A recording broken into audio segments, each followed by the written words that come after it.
kebaikan dan kenikmatan yang diberikannya kepada kita. Maka oleh karena itu, selayaknya orang-orang yang beriman memuji Allah Subhanahu wa taala harus menjadi kebiasaan kita dalam hidup, Bapak Ibu. Kenapa? Karena di antara bukti kita beriman kepada Allah Subhanahu wa taala adalah kita sering-sering memujinya. Salawat dan salam semoga tercurahkan kepada Nabi Allah yang mulia, yaitu Nabi Muhammad sallallahu alaihi wasallam. Alhamdulillah kita bisa kembali memulai apa yang telah kita tinggalkan sementara selama Ramadan. Kalau tidak salah kita tidak melakukan kajian karena ya, orang berpuasa sibuk mengurus makanan dan seterusnya, jadi kita liburkan. Kemudian pada tanggal berapa ini, 26 ya, 26 Juni Mei kita bisa kembali merapatkan barisan kita, yakni memperpanjang iktikaf kita di tempat ini, di musola ini, dalam rangka bermajelis ilmu. Dan majelis ilmu sebagaimana yang sering dijelaskan berulang-ulang adalah perintah Allah dan perintah Rasulnya. Dan mustahil seorang muslim itu akan menjadi muslim yang sempurna, muslim yang paling purna, kecuali setelah dia beriman, kemudian dia berilmu. Maka Allah berfirman, yarfa'illahu alladziina aamanu minkum walladziina utul ilma darajat wallahu bima ta'maluna khabir. Allah akan mengangkat derajat orang-orang yang beriman di antara kalian dan orang-orang yang diberi ilmu pengetahuan bertingkat-tingkat dibandingkan yang lainnya. Wallahu bima ta'maluna khabir. Dan Allah Subhanahu wa taala Maha mengetahui apa yang kita kerjakan. Bapak Ibu yang semoga Allah Subhanahu wa taala merahmati kita semuanya. Waalaikumsalam. Pada kesempatan yang berbahagia ini, yang akan coba untuk menyampaikan materi tentang fikih berkurban. Fikih berkurban. Kenapa fikih berkurban? Karena insya Allah sekitar tanggal 9 Juni kita sudah melaksanakan Juli ya. Ya lebih kurang sebulan lebih sedikit kita akan mengadakan ibadah kurban, yaitu tepatnya pada tanggal 10 Dzulhijjah. Oleh karena itu penting saya rasa untuk menyampaikan ilmu atau materi tentang fikih kurban. Karena apabila kita melakukan satu amalan mesti disertai dengan keilmuan. Jangan sampai yang kita pikirkan tentang korban itu hanya sembelih lalu makan daging. Nah itu. Jangan sampai yang kita pikirkan hanya sembelih dan makan-makan tanpa kita melihat apa hikmah, apa fadilah, apa keutamaan yang ada di belakang daripada satu ibadah atau amalan tersebut. Jemaah rahimakumullah, Bapak Ibu yang dimuliakan Allah, di dalam Islam, di dalam pandangan Islam itu ibadah itu ada 3 jenisnya. Yang pertama ada ibadah yang sifatnya qalbi, ibadah yang sifatnya dilakukan oleh hati. Di antaranya itu apa?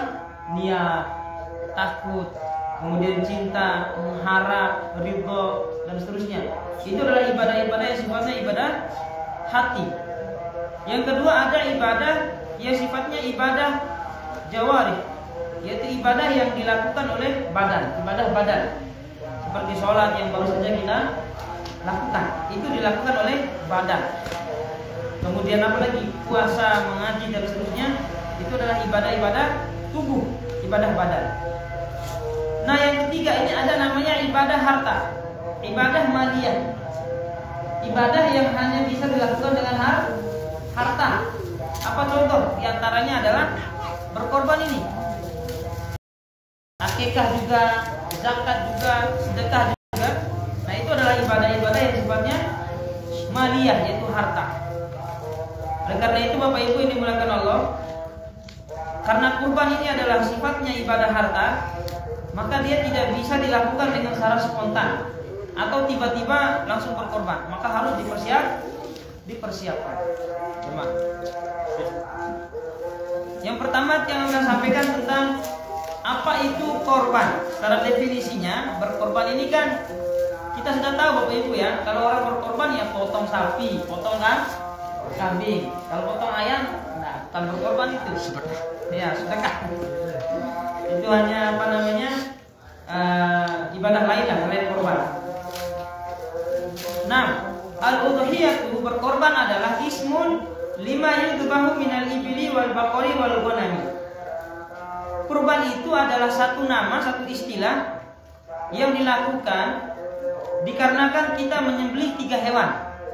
Yang pertama entah itu onta, yang kedua entah itu sapi atau kambing atau domba dan sejenisnya. Ya. Yauman nahri, kapan disembelihnya? Yaitu hari sembelihan, tanggal 10 kapan? 10 Dzulhijjah. Wa ayyam tasyrik, dan di hari-hari tasyrik, yaitu 3 hari setelahnya, 11, 12, 13 Dzulhijjah. Jadi itu korban. Maka keluar daripada definisi berkorban kalau kita menyembelih hewan lain selain yang 3. Ada murid-murid SD, kalau kita potong ayam boleh nggak disebut berkorban? Salah, nggak boleh. Kenapa tangannya itu? Udah gemuk tangannya. Nah, maka keluar juga dari makna berkorban apabila kita menyembelih 3 hewan ini, tapi di luar daripada waktunya. Maka syarat utamanya itu apa? Yang disembelih itu salah satu di antara 3 ini. Kalau onta kan susah di Lombok ya, belum ada onta mungkin. Belum ada onta yang datang ke NTB ya, belum ada. Mungkin dagingnya ada, tapi kalau dalam bentuk utuh itu belum. Yang paling ada apa? Sapi dan kambing atau domba atau kibas dan sejenisnya. Nah itu salah definisi Bapak Ibu. Jadi kalau ditanya korban ini apa?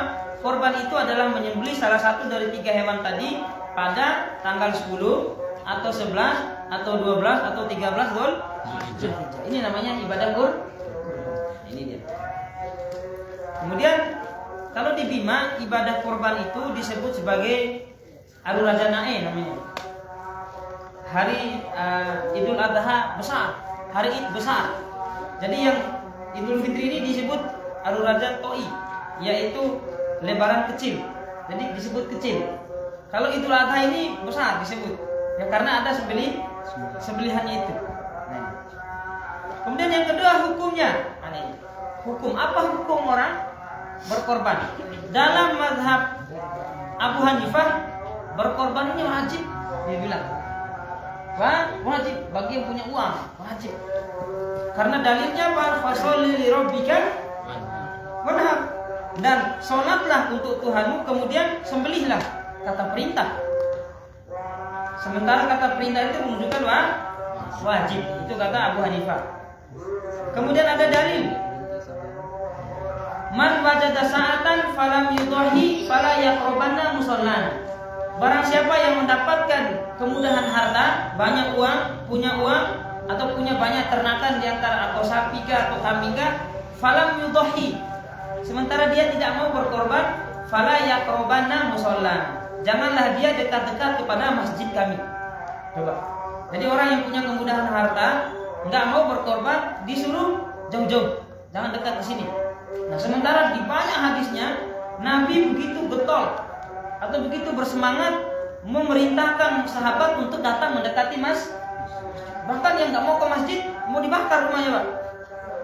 Saking nah, giliran ada orang yang punya harta nggak mau berkorban, fala yaqraban, pergi jauh-jauh. Gitulah kira-kira. Nah, atas ini maka Abu Hanifah mengatakan hukumnya Pak.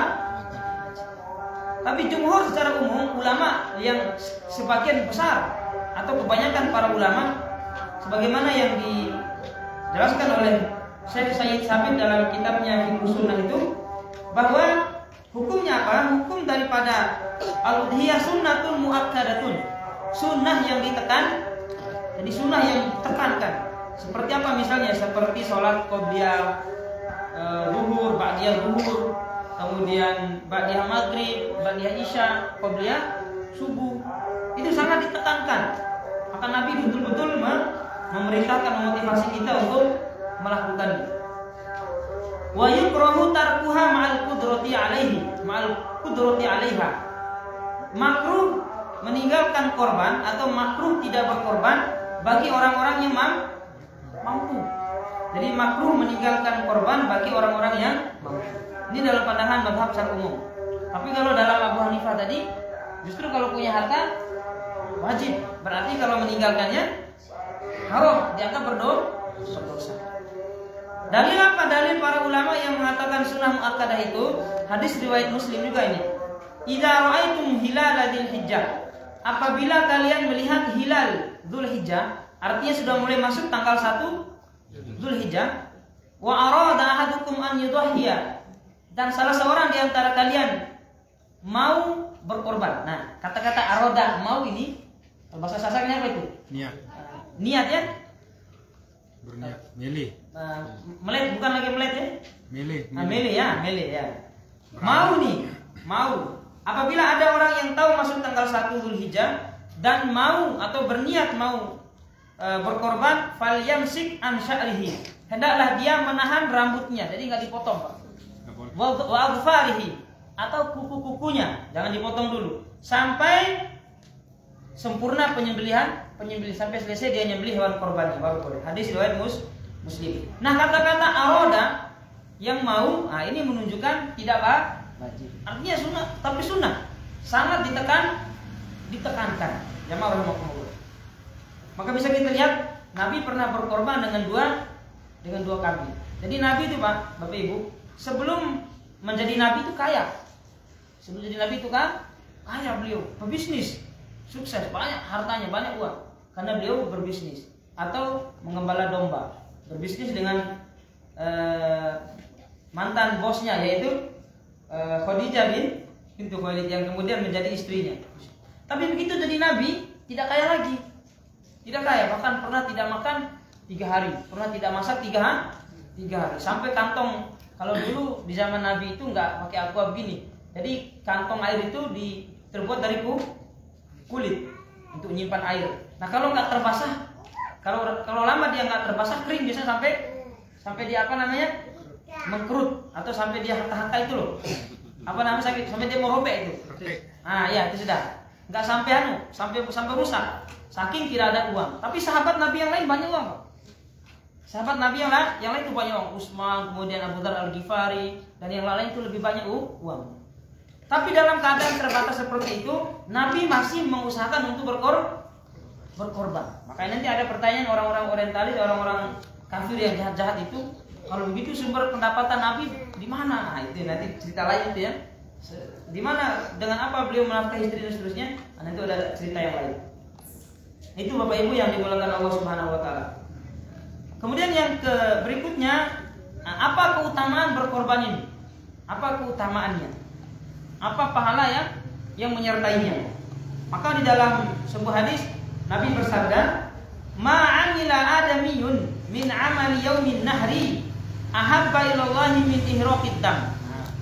Tidak ada satu amalan yang paling Allah cintai yang dilakukan oleh manusia pada tanggal 10, 11, 12, 13 Dzulhijjah yang lebih Allah cintai daripada menumpahkan darah. Tapi yang menumpahkan darah ini bukan arti saling kita berkelahi ya, bukan arti saling kita melukai orang, tapi maksudnya menyembelih berkorban, ihraqid dam.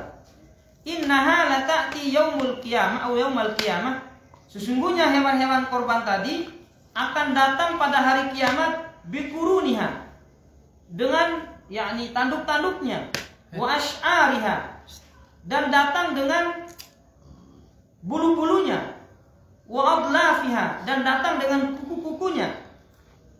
Wa inna ad-dam la yaqau minallahi bima qabla an yaqa'a 'alal ardi fatibu biha nafsa. Dan sesungguhnya pahala itu, pahala berkorban, lebih dulu sampai kepada Allah sebelum darah sembelihan kita sampai ke tanah. Ini dia. Jadi lebih cepat nyampe pahala berkorban kita kepada Allah yang nembus ke langit sebelum darah itu menetes jatuh ke tanah. Jadi itu adalah amalan yang paling afdol. Tidak ada amalan lain, ya, tidak ada amalan sunnah yang lain yang lebih Allah senangi daripada berkorban. Makanya nanti biasa tanya macam-macam. Kalau saat itu saya mau akikah bagaimana, Ustaz? Mana yang lebih utama, akikah atau berkurban? Ini pertanyaan mulai aneh-aneh nih. Nah, kalau pada tanggal 10, 11, 12, 13 jangan dicampur dengan ibadah yang lain. Utamakan berkorban. Ataupun di luar itu silakan kita melakukan akikah. Ini jemaah. Ini seperti misalnya ada seorang suami misalnya Pak Ono, kalau setiap hari Senin itu atau setiap buka puasa senangnya buka puasa pakai apa? Misalnya pakai bebrok, gitulah. Maka ibunya Fahira tidak boleh nawari yang lain. Bagaimana kalau si dia makan pelecing saja? Nah ini sudah keluar daripada kesenangannya. Mungkin pelecingnya boleh besok pagi, tapi saat khusus itu saja yang disuguhkan. Baik, kemudian hikmah. Hikmah tadi keutamaannya yaitu amalan yang terbaik di waktu itu. Sekarang hikmahnya. Apa itu hikmah Bapak Ibu? Sering dengan hikmah kan kita ya. Pasti arak doang hikmah gitu ya. Pasti ada saja hikmahnya. Apa hikmah itu? Hikmah itu adalah kebaikan-kebaikan lain yang menyertai satu amalan. Jadi kebaikan-kebaikan lain yang ikut bersama amalan tersebut. Nah ini. Jadi yang pertama hikmahnya apa? Orang yang berkorban itu bukti bahwa orang itu hatinya bertakwa kepada Allah. Jadi di antara bukti hati kita bertakwa itu di antaranya adalah dengan menjalankan syariat kurban. Maka Allah berfirman, "Dzalika wa man yu'azzim sya'airallahi fa innaha min taqwal qulub." Dzalika wa man yu'azzim sya'airallah. Barang siapa yang memuliakan syiar-syiar agama Allah, fa innaha min taqwal qulub. Sesungguhnya itu merupakan bukti daripada ketakwaan hati. Jadi orang yang punya hati yang bertakwa itu diantaranya dia menyempurnakan atau mengagungkan syiar-syiar agama. Diantaranya adalah berkorban. Dan memang tidak mudah jamaah rahimakumullah untuk menjadi orang yang bisa berkorban sekali setahun atau sekali seumur hidup itu tidak mudah. Butuh hati yang bertakwa. Namun misalnya jamaah rahimakumullah, misalnya kalau kita ditanya apakah kita akan berkorban tahun ini, mungkin sebagian besar kita mengatakan belum punya uang. Nah, itu dikarenakan kita belum serius mau berkorban. Coba misalnya kita seperti ada HP yang sedang dipakai syuting ini, nggak punya HP ini. Tapi kalau dia serius mau punya HP, apapun yang dia lakukan, apa pekerjaan apapun yang dia akan lakukan, dia akan lakukan itu. Demi apa? Demi membeli HP ini mungkin harganya 4 juta kata Nono. Ya? Dulu ya. Nah, di waktunya lah. Nah, tapi korban itu bisa dengan 2 juta. Nah, ini bagi yang mampu, bagi yang berkehendak yang punya. Kemudian yang kedua, bukti ketakwaan itu sendiri. Masya Allah. Atau di depan sini.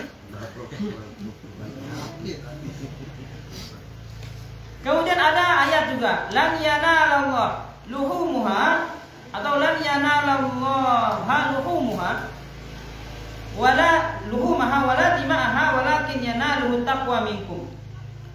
Al-Had ayat 37. Tadi tidak akan sampai kepada Allah itu luhumuha atau luhumah, daging-daging itu. Jadi Allah tidak menginginkan daging-daging itu, bukan darah-darah korban yang Allah inginkan. Walakin yanaluhu taqwa minkum. Yang Allah inginkan itu adalah ketakwaan dari kita. Jadi Allah tidak butuh darahnya, tidak butuh dagingnya, atau daging akan dibagi-bagi juga. Yang diinginkan apa? Ketakwaan kepada Allah Subhanahu wa taala. Kemudian bentuk ketaatan pada perintah Allah. Fasholli li rabbika wanhar, dan salatlah. Ada Abu Hanifah mengatakan fasholli di sini maknanya adalah salat Idul Adha. Fasholli li rabbika wanhar, dan sembelihlah. Kemudian ada hadis tadi yang saya sampaikan, man wajada sa'atan falam yudhi fala yaqrabanna musallana. Hadis riwayat Ahmad. Barang siapa yang mendapatkan keluangan atau kemudahan rezeki sementara dia tidak mau berkorban, minimal sekali dalam seumur hidup, minimal sekali dalam seumur hidup harus kita membanggakan diri kita di hadapan Allah dengan berkorban. Fala yaqrabanna musallana. Janganlah dia dekat-dekat dengan musallana atau tempat sholat kami. Kemudian bentuk syukur. Sebagai bentuk syukur kita kepada Allah Subhanahu wa taala. Di antaranya adalah ayat ya ayyuhalladzina amanu anfiqu mimma razaqnakum min qabli an ya'tiya yaumul qiyamah la bay'un fihi wala khullatun wala syafa'ah. Wahai orang-orang yang berinman, berinfaklah dari sebagian rezeki yang kami telah berikan kepada kalian sebelum datang hari di mana tidak bermanfaat bai'un jual beli fihi wala khullah, dan tidak ada lagi bermanfaat yakni harta, wala syafaat, dan tidak lagi ada pertolongan. Kemudian di antara hikmahnya juga berikutnya adalah mengenang peristiwa Nabi Ibrahim dan Nabi Ismail. Jadi korban ini jamaah rahimakumullah, sebenarnya yang pertama kali melakukan korban ini, ibadah kurban ini siapa? Di zaman Nabi Adam alaihis salam, yaitu Qabil dan Habil. Kan ketika si anaknya Nabi Adam alaihis salam yang oleh ahli sejarah disebut sebagai Qabil dan Habil itu, Qabil ingin menikahi saudari seperlahirannya sama keluarnya. Sementara dalam syariat itu harus silang. Harusnya Qabil menikah dengan saudaranya Habil dan Habil menikah dengan saudaranya Qabil. Nah, Qabil ini mau nikah dengan saudarinya sendiri, satu keluar. Jadi ibunda kita dari Hawa ketika melahirkan sepasang, laki perempuan. Karena dulu nggak ada orang lain, ya, nggak ada manusia lain selain berdua Adam dan Hawa, maka terpaksa yang menikah itu adalah saudari kandung, tapi disilang, tidak boleh sama-sama keluar, harus beda keluar. Nah, ini yang memaksa, Pak. Karena apa? Karena saudarinya lebih menarik, parasnya lebih cantik dari yang lain. Sementara nggak boleh. Kemudian diajukanlah kepada Nabi Adam alaihissalam, kemudian disuruh oleh Allah Subhanahu Wa Taala mempersembahkan kurban. Maka karena Qabil itu adalah senang berkebun, ya, bertanam, nanam pohon, nanam buah, maka yang diambil itu apa untuk berkorban?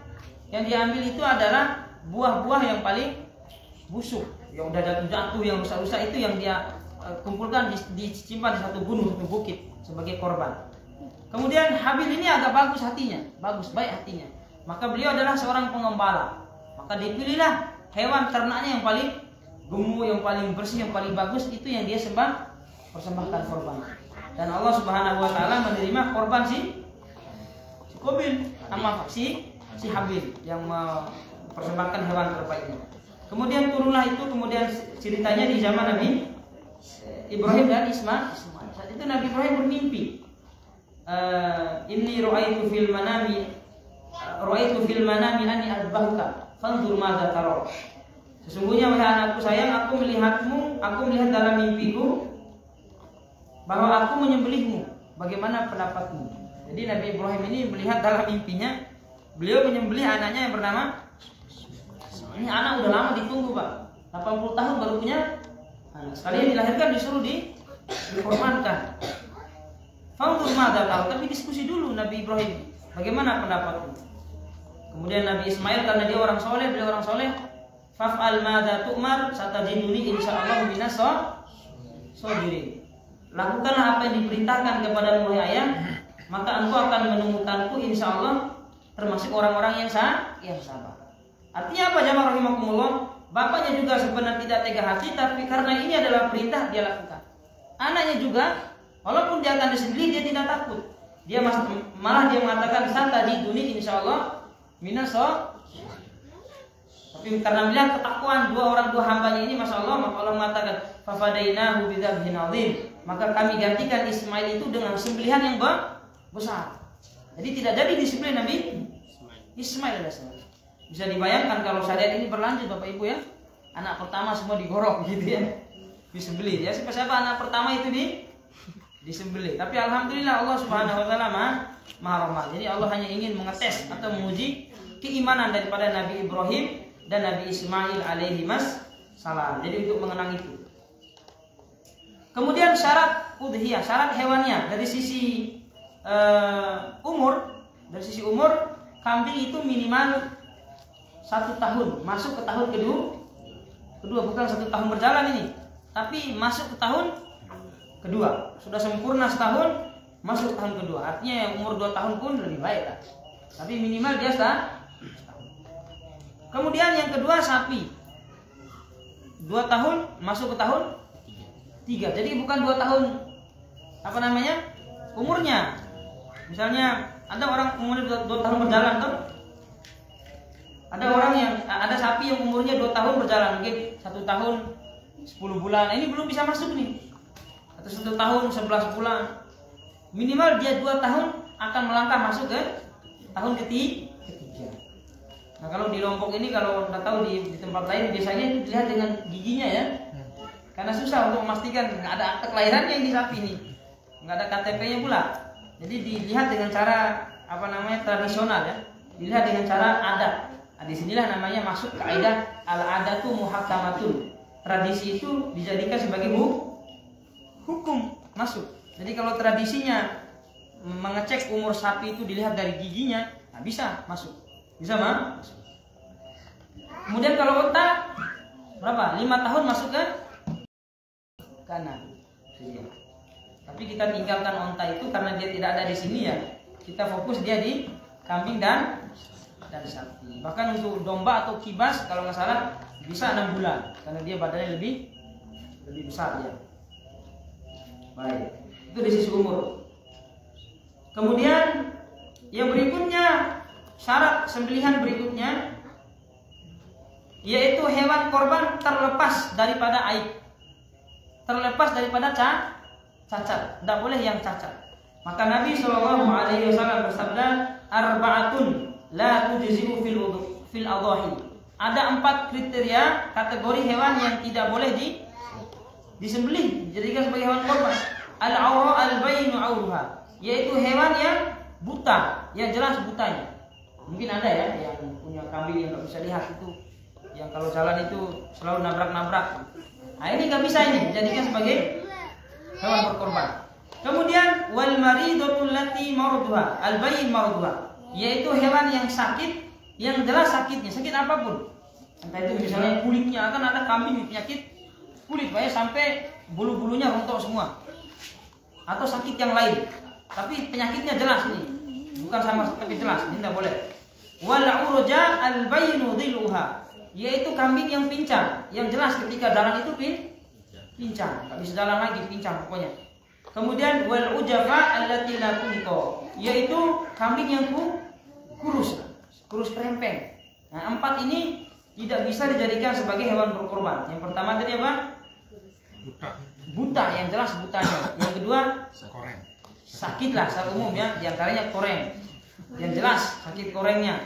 Kemudian yang ketiga pincangnya pun jelas. Yang keempat kurus.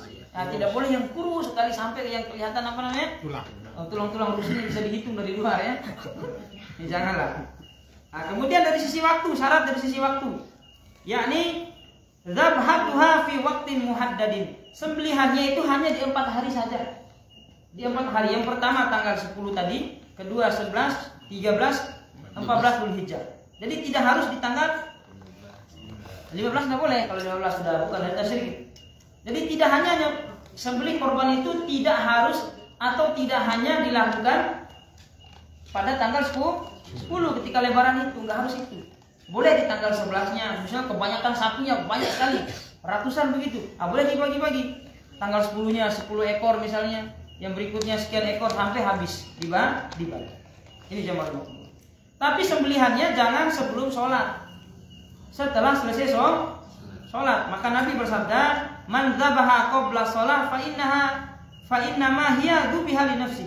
Barang siapa yang menyembelih hewan korban sebelum sholat, sesungguhnya dia hanya menyembelih untuk dirinya sendiri. Artinya bukan terhitung sebagai kurban. Wa man dzabaha ba'da shalah tamma nusukahu. Itu nusukuhu. Barang siapa yang menyembelihnya setelah selesai sholat Idul Adha, maka tamma nusukuhu, sempurna ibadah kurbannya. Wa asaba sunnatal muslimin, dan dia mendapatkan ibadah sunnah. Oleh karena itu jemaah rahimakumullah, waktunya dimulai pada tanggal 10 selesai sholat Idul Adha. Ini jemaah. Baik. Kita sampai jam berapa Pak Tuan? Bisa sampai jam berapa? 10.15 kayaknya. Hah? 10.15? Jam 8.5. 7.15. Oh, 7.15. Kemudian tata cara menyembelih. Yang pertama ini sudah berapa ini? Di sini sudah 7.06. Tinggal 10 menit, ya. Baik. Tata cara penyembelihan, ini tata cara penyembelihan. Yang pertama, menyiapkan pisau yang tajam. Usahakan pisau itu khusus lah, tajam dirambah lah ya. Di rumah ada. Nah itu bagus lah. Nah, jangan yang ompong, nanti lama putusnya sakit. Itu indahnya Islam itu sampai ketika mau bunuh hewan pun harus dengan cara yang bagus, yang beradab. Nabi bersabda dalam sebuah hadis, wa idza qataltum fa'sinul qitlah. Kalau kalian mau membunuh, bunuhlah dengan cara yang bagus. Jadi kalau kita mau bunuh orang, Pak, dengan cara yang bagus, yang indah. Dengan cara yang romantis lah, yang indah. Maksudnya ini apa? Bukan bunuh sembarangan. Misalnya ketika dalam medan perang misalnya, atau ketika kita mau mengeksekusi mati, misalnya bandar narkoba besar, pemerintah mau mengeksekusi atau apa dan seterusnya, maka dibunuh dengan cara yang baik. Tapi membunuh ini bukan kita sembarangan bunuh orang, dengan cara yang benar. Fa idza qataltum fa'sinul qitlah. Jika kalian mau bunuh dengan cara yang indah. Bagaimana cara yang indah membunuh itu? Satu, dengan cara ditusuk jantungnya, begitu ya, langsung dia mati. Cepat dia mati, langsung berhenti dia. Kemudian yang kedua dengan cara apa? Ditebas lehernya sampai putus. Ini indah sekali, iya kan? Indah sekali, Pak. Ditebas leher sampai cepat. Ayo, selain itu bagaimana cara? Coba jelaskan kepada saya. Mana cara yang lebih baik untuk membunuh selain kedua ini? Mungkin bisa dengan ini. Wah, ini lama itu, Pak. Tersiksa itu, ya. Itu nggak indah namanya, ya. Menyiksa itu, Pak. Bius. Ini lebih sakit lagi, Pak. Allahu Akbar. Kalau sianida itu, Pak, lama dia harus kejang-kejang dulu. Ada di orang-orang Eropa dulu, orang-orang Amerika Barat dulu kuno. Jadi ketika mengeksekusi mati itu disuntik masuk cairan kimia. Tapi diikat dulu tangan kaki, lehernya dijepit semua, baru disuntik masuk cairan kimia. Nggak langsung mati, Pak. Puluhan menit baru dia kejang-kejang yang lama. Bahkan ada yang membunuh dengan cara apa? Di strum sampai mati. Diikat di strum sampai dia hangus, baru dia dilepas. Romantis nggak itu? Nggak romantis ya. Yang romantis itu apa? Tebas leher selesai langsung mati, Pak. Atau tusuk jantungnya. Oleh karena itu yang dipilih oleh Indonesia itu ketika mau mengeksekusi mati itu apa? Menembak, membidik di arah jantung. Nggak apa-apa lah ditembak, tapi yang penting di arah jantung. Intinya bagaimana orang itu matinya cepat. Matinya cepat. Jadi setelah kita mau pilih yang mana? Mau pilih yang lehernya terpotong gitu atau langsung di jantung. Tapi kata dokter itu kalau ditebas lehernya sekitar 7 detik itu kita masih bisa melihat badan kita, Pak. Kita kayak belum mati begitu. Jadi kalau begitu ya cepat kan. Al-Gojo di Saudi Arabia itu langsung tumbang kepala di bawah. Jadi sekitar 7 menit itu kita bisa 7 detik. Kita masih melihat badan kita kayak kita belum mati gitu. Tapi setelah itu selesai lah kok itu. Wa idza dzabhtum fasinu dzibha. Tapi kalau kalian mau menyembelih hewan, ya juga perbaiki cara sembelihannya. Di antaranya apa? Walimhidda ahadukum syafratahu wa yuriha dzabihatahu. Hendaklah dia menyiapkan mata pisau yang paling tajam. Wa yuriha dzabihatahu, agar sembelihannya merasa nyaman. Jadi tidak stres. Nanti kalau hewannya stres, dagingnya nggak bagus.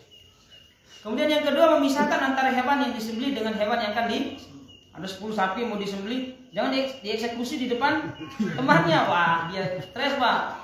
Kata yang masih hidup, wah setelah ini giliran saya ini. Stres, dia takut, Pak.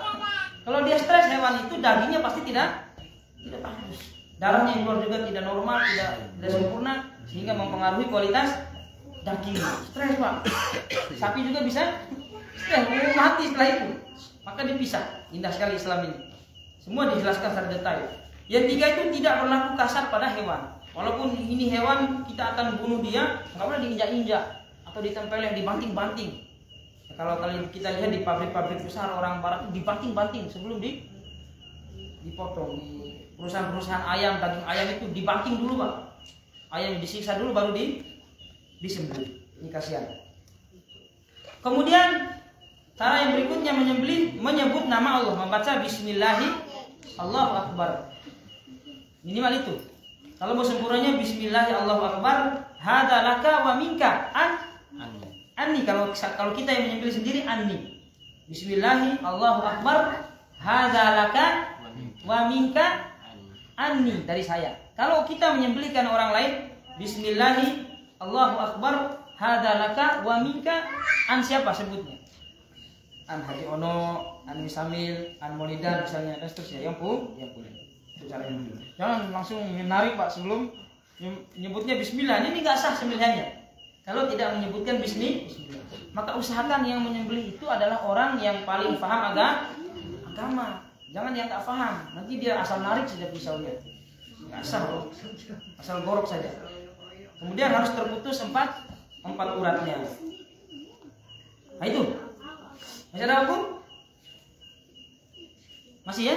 Ya. Tinggal berapa? Tinggal 3 menit. Ada pertanyaan? Kalau tidak ada, saya gunakan untuk Salah Adam. Oh ya, silakan. Saya ya. Silakan. Bismillahirrahmanirrahim. Assalamualaikum warahmatullahi wabarakatuh. Waalaikumsalam. Yang pertama, ada 3 golongan hewan yang jenis hewan yang dipakai untuk berkurban. Itu identik dengan hewan yang berkaki 4 dan halak ya. Nah, bagaimana kalau di Indonesia ini banyak kudanya? Apakah itu diperbolehkan berkurban pakai kuda? Itu yang pertama. Yang kedua, ketika ada keluarga kita, taruhlah ibu atau bapak kita yang sudah meninggal dunia, apakah ada celah untuk kita berkurban untuk orang tua kita yang sudah meninggal dunia? Ini saja mungkin. Assalamualaikum warahmatullahi wabarakatuh. Waalaikumsalam warahmatullahi wabarakatuh. Ini pertanyaan bagus, alhamdulillah. Yang pertama, korban itu identik dengan hewan yang berkaki 4. Apakah boleh kalau kuda ya? Karena di Indonesia ini banyak kuda. Di Arab tuh lebih banyak lagi kuda, Pak. Di Arab tuh kudanya lebih banyak. Orang tuh perangnya pakai kuda. Tapi walaupun ada kuda di situ, Nabi tidak pernah berkorban pakai kuda. Ini berarti kuda itu tidak masuk ke dalam, karena yang dikorbankan itu adalah hewan ternak. Orang Arab nggak menernak kuda. Dia nggak menernak kuda. Baru-baru sekarang saja orang itu mulai menernak kuda. Ada yang Pak Ono sudah mulai menernak ayam, bahkan menernak bebek. Sekarang ada di hewan ternak itu. Dulu orang yang kalau nyebutnya al-an'am, hewan ternak itu pasti 3 asumsinya. Satu, kalau nggak onta, kambing ya sapi, hewan ternak. Mohon maaf, sekarang aja orang mulai menernak bab 1 ya, begitu ya, udah mulai di ternak. Itu awalnya bab 1, Pak. Jadi dulu bab 1 ini bukan hewan ternak, ini hewan liar, Pak. Hewan liar. Maka yang dijadikan syariat itu dalam berkorban 3 jenisnya, sapi, onta dan kambing. Tapi bagaimana kalau sejenis sapi, misalnya ada kerbau, gitu ya? Kan ada kerbau ya. Nah ini masih boleh, termasuk di dalam fatwa Tarjih Muhammadiyah itu dibolehkan. Kemudian kambing dengan segala jenisnya, ada domba, ada apa lagi? Kibas, begitulah. Itu masih boleh dimasukkan ke bagian itu. Tapi kalau yang di luar daripada itu, kayak kuda kan jauh sekali ya, nggak masuk sapi, nggak masuk juga jenis kambing. Nah ini nggak bisa. Nah kemudian mengorbankan pahalanya itu untuk orang tua yang telah meninggal. Boleh nggak itu Bapak Ibu? Kalau dalam hadis itu ada hadis di dalam Fiqhul Janaiz wa badi'uha yang ditulis oleh Syekh Al-Albani itu, beliau meriwayatkan ada satu sahabiah, satu perempuan yang bertanya kepada Rasulullah SAW. Beliau bertanya, inna ummi matat, sesungguhnya ibuku meninggal. Tapi seakan-akan dia mau mengatakan sedekahkan untuk afa atasaddaqu anha, bolehkah saya bersedekah untuk ibu saya telah meninggal? Maka kata Rasulullah, tasaddaq anha, ya sedekahkan untuk ibumu yang telah meninggal. Kemudian hadis lain adalah Nabi pernah menyembelih 2 kambing. Maka ketika menyembelih, Nabi mengatakan, hadza anni wa amman lam yudhi min ummati. Ini adalah dariku, kambing ini, sembelihan ini untukku atau dariku, wa amman lam yudhi min ummati, dan untuk umatku yang belum berkorban. Sementara umat Nabi, kata para ulama, ada yang masih hidup dan ada juga yang telah meninggal. Maka atas dasar ini sebagian para ulama mengatakan boleh mengkorbankan orang tua kita yang telah meninggal atas nama dia. Begitu. Wallahu a'lam. Ada lagi? Mas Anto, Mbak Diti. Mas Anto masalah ayam kalau dia. Ayam bangkok. Ya, masalah ayam baru beliau. Ya, kalau begitu saya lanjut sedikit, mungkin masih ada 2 menit ya. Sunnah-sunnah berkorban. Sunnahnya yang pertama, kalau nyembelih ontanya Pak, kalau nyembelih ontanya itu ontanya dibuat berdiri ya, nggak dibuat duduk. Jadi ontanya nggak diikat kayak diikatnya sapi. Jadi dia dilepas begitu saja, nanti tinggal dicari begitu. Lihat ya, ditusuk begitu. Pas apa namanya ini? Dibacoknya ya. Kemudian kalau kambing atau sapi dia dibalikkan di sisi kirinya. Baru disembelih, itu sunahnya. Kemudian wajib kita membaca bismillah tadi, bismillahirrahmanirrahim. Kemudian yang berikutnya yakni sunahnya itu apa? Menyembelih sendiri hewan kurban. Usahakan kita sendiri yang sembelih. Jadi tidak boleh kita takut-takut atau fobia sama darah. Harus biasa Pak kita megang darah itu. Bagaimana kalau kita perang begitu ya, takut sama darah, dibunuh kita Pak. Atau tiba-tiba misalnya ada keluarga kita yang apa, masya Allah ya, karena musibah begitu keluar darah banyak, kemudian pecah kepala misalnya, kita nggak berani ya, muskilan masalah. Seperti dulu di pondok Pak, ada orang mohon maaf yang tergilas, sudah kencana Pak, sampai otaknya terburai kemana-mana. Diambil Pak, saya lihat otak-otaknya itu diambil. Tapi ibu-ibu itu masya Allah lari masuk. Nah, ini sebenarnya biasa aja. Maka kenapa korban itu sunnahnya kita sendiri yang nyembelih? Di antaranya Pak, agar kita terbiasa melihat darah dan luka. Karena darah dan luka ini fitrahnya manusia Pak. Darah dan luka adalah fitrahnya manusia. Maka bapak-bapak silakan sembelih. Tapi kalau nggak bisa boleh dioper ke orang lain. Boleh menggunakan jasa bantuan. Salah, saya siap. Iya, tapi yang menggunakan jasa bantuan nggak boleh curang juga ya. Nanti dibilang dari dirinya sendiri, itu susah juga. Ibu-ibu juga boleh nyembelih. Betul nih. Boleh nggak ibu-ibu nyembelih? Wah, ini nggak bani ya. Ibu-ibu secara hukum kalau sembelihannya sah dimakan. Karena ada sahabiah yang nyembelih kambing dengan batu dulu. Maka diadukan kepada Rasulullah, ya itu boleh dimakan. Tapi kan ya, tadi itu ya, ini masa-masa baru kalau sembelih. Kemudian sedikit, 3 bagian untuk hewan korban ini, 1 bagian untuk keluarganya sendiri disimpan, bagian kedua boleh dia sedekahkan ke orang yang miskin, dan bagian ketiga boleh dia hadiahkan kepada teman-temannya, mungkin yang nggak miskin tapi cukup kaya, tapi boleh dihadiahkan. 3 bagian ini boleh dia dimakan sendiri, dihadiahkan dan disedekahkan.